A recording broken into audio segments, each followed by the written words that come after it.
se chachi wumwana we karasi Quelle apostle about this is what you want to use your life for.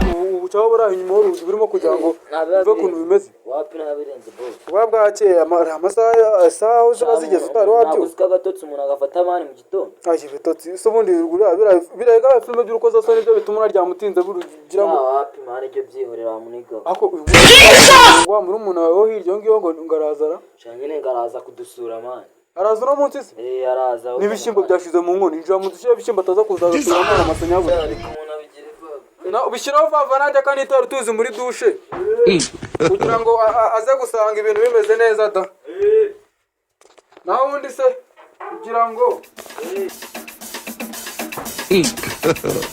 God have mercy upon us.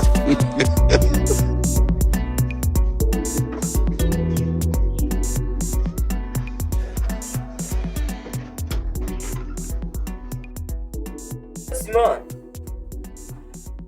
Hey. Ugeze se man.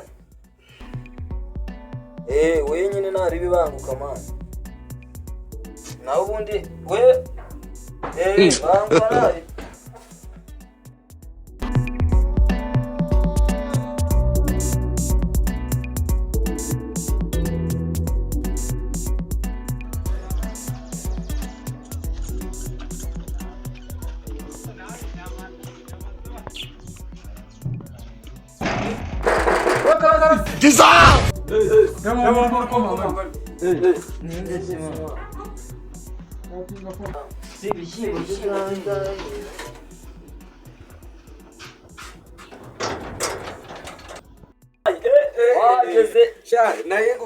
Kamera cyane umeze fresh cyane sawa sana mwachi ko mbona wabagisure nagari cyane kinwa aki nandi mu mugi bino ni karibu mu imenzi myinshi cyane rwose naho kagina kera.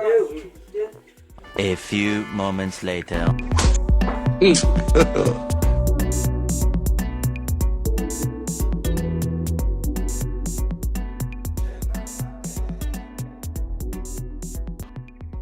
Aya wakinga babatetse n'udushyimbo shaho batabishyura yaje kweri amezi abiri yose ntabwo byashoboka kabisa barayampa ako turabona natu aha barimora and they never leave. They have left you behind.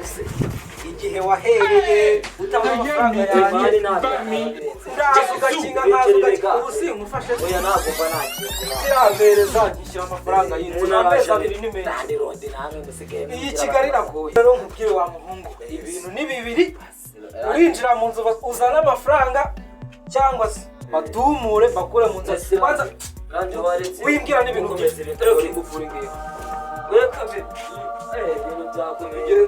byakomeye rwose nanjye musohoke mugende ntabwo yabigeze birebire kandi nayo nzi ko yakugende wapi nta kintu nshaka kose none ntabwo iyi nzu urekanye iki n'undi munsi sinzongeye kuba God have mercy upon us. ikigo n'ubundi nabonye undi muntu yiga mushaka mu kanya ntabwo